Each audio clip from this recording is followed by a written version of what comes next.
फराज किदवई जी, वो तो उनको अहंकारी बता रहे हैं, आप लोगों को तो राम विरोधी बता दिया। कह रहे हैं आप लोग राम विरोधी हैं, इसलिए 100 के नीचे सिमट गए। देखिए विवेक जी, मोहन भागवत जी भारतीय जनता पार्टी को घमंडी बोल रहे हैं, शिष्टाचार नहीं है, या जो भी बोल रहे हो, ये उनका अपना आपस का मसला है। और खाली मोहन भागवत जी प्रधानमंत्री जी को या भारतीय जनता पार्टी को घमंडी थोड़ी ना बोल रहे हैं, ये तो पूरा देश उनको घमंडी बोल रहा है। क्योंकि प्रधानमंत्री जी जब अपने आप को भगवान का अवतार घोषित कर देते हैं और घुमा फिरा करके अपने आप को बिल्कुल भगवान मानने लगते हैं, तब तो फिर ये अहंकार नहीं, तो और क्या, तो पूरी दुनिया को विवेक जी आपको भी दिख रहा है। तो भागवत जी के ने उन्होंने जो कहा, तो उसको कहने की जरूरत नहीं है, ये अंडरस्टूड है। दूसरी बात ये है कि जो अहंकार होता है विवेक जी, अहंकार तो भगवान को भी नहीं अच्छा लगता है।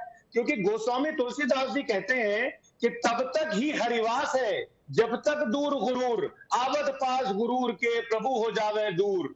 तो इसी अहंकार की वजह से आप ये देखिए कि भारतीय जनता पार्टी अयोध्या रीजन में भगवान का इतना ज्यादा क्रोध था इनके ऊपर कि अयोध्या रीजन में ना सिर्फ अयोध्या की सीट हारे, बल्कि अयोध्या रीजन में 9 में से 5 सीटें ये हार गए। बनारस रीजन में इनको जो है वो भगवान के क्रोध का सामना करना पड़ा और 12 में से 9 सीटें हार गए और प्रधानमंत्री जी की जीत का मार्जिन लगभग 5 लाख से कम होकर के 1.5 लाख हो गया। स्मृति ईरानी जी बिल्कुल जैसे अहंकार में चूर रहती थी, पूरा देश ये देखता था उनको, जब भी वो टीवी पर आती थी तो अहंकार उनकी बॉडी लैंग्वेज में दिखता था। आज स्मृति ईरानी जी का क्या हो गया है। तीसरी बात ये है कि आप देखिए, चाहे संत कबीर नगर हो, चाहे घोसी हो, चाहे जो, अब विवेक की बात आ जाती है। देखिए रामकृपाल जी ने अभी एक बात कही जिससे मैं सहमत नहीं हूं। 2014 में कतई मोदी जी के चेहरे पर इलेक्शन नहीं जीता गया था, वो एंटी इनकम्बेंसी थी। अन्ना हजारे जी जो है वो भारतीय जनता पार्टी से कहीं ना कहीं अलाइनमेंट करके वो धरने वरने पर बैठ गए थे, तो उसका एक पूरा जो एक प्रोपोगेंडा बना था, एक जो नैरेटिव सेट हुआ था, उसके बाद आए थे। मोदी जी का उसमें कहीं कोई कॉन्ट्रीब्यूशन नहीं था। क्योंकि सुन लीजिए विवेक जी, क्योंकि ये आरएसएस का ऑर्गेनाइजर 2023 में कर्नाटका इलेक्शन के बाद लिख चुका है कि मोदी का चेहरा अब इलेक्शन विनिंग फेस नहीं है और भारतीय जनता पार्टी के आइडियोलॉजी मतलब आज की तारीख में आप लोग आरएसएस के साथ हो लिए हैं, करना पड़ेगा। फराज किदवई जी, आज की तारीख में आप लोग आरएसएस के साथ हो लिए हैं। कौन कह रहा है आरएसएस के साथ हो लिए? हम तो आप ही तो कह रहे हैं, आप कह रहे हैं, आपने अहंकारी वर्ड को इतने अच्छे से इंटरप्रिटेट किया। विवेक जी, मोहन भागवत जी जो आज बोल रहे हैं, विपक्ष तो 10 साल से बोल रहा है, लेकिन प्रॉब्लम क्या है कि भारतीय तो मतलब आरएसएस विपक्ष की लाइन पर आ गया, आप ये कहना चाह रहे हैं? आना ही चाहिए, क्योंकि आरएसएस को ये सोचना चाहिए कि प्रधानमंत्री जी जब अपने आप को भगवान का अवतार बता रहे हैं, वो अपने ही देश के लोगों को कौन किसकी लाइन पर चल रहा है? ठीक है, मैं आ रहा हूं आशुतोष जी, कौन किसकी लाइन पर चल रहा है? विपक्ष को मौका दिया। असल में यहाँ राहुल गांधी ने मोदी रथ की हवा निकाल के अनजाने में आरएसएस पर एहसान किया है।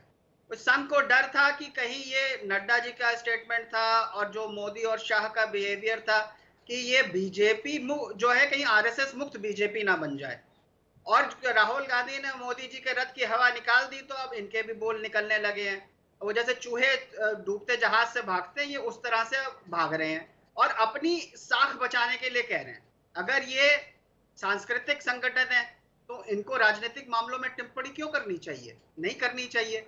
और ये असल में जो है अगर आप देखें तो मौका परस्ती है कि जब तक मोदी जीत रहा था, यही मोहन भागवत अगर आपको याद हो तो जब राम मंदिर के फंक्शन में गए थे तो ज्ञान दे रहे थे कि मोदी जी ने तप किया है और अब हम लोगों को तप करना पड़ेगा। और अब जब जो है जो पब्लिक ने रिजेक्ट कर दिया तो ये जो है मोदी को भला बुरा कह रहे हैं। यहाँ पे बात ये है कि अभी भी ये लोग मानने को तैयार नहीं है कि जनता ने पहली बार जब मोदी को चुना था 2014 में, तो मोदी जी ने वादा किया था अच्छे दिन और विकास का।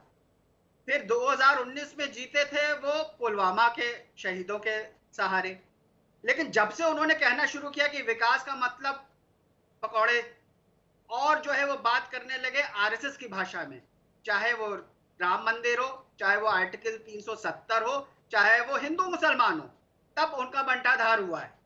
तो भारत जो है जब भी वोट दे रहा था वो आरएसएस और बीजेपी को मतलब इवन बिफोर इंडिपेंडेंस रिजेक्ट कर चुका है, उनकी सोच के साथ नहीं है।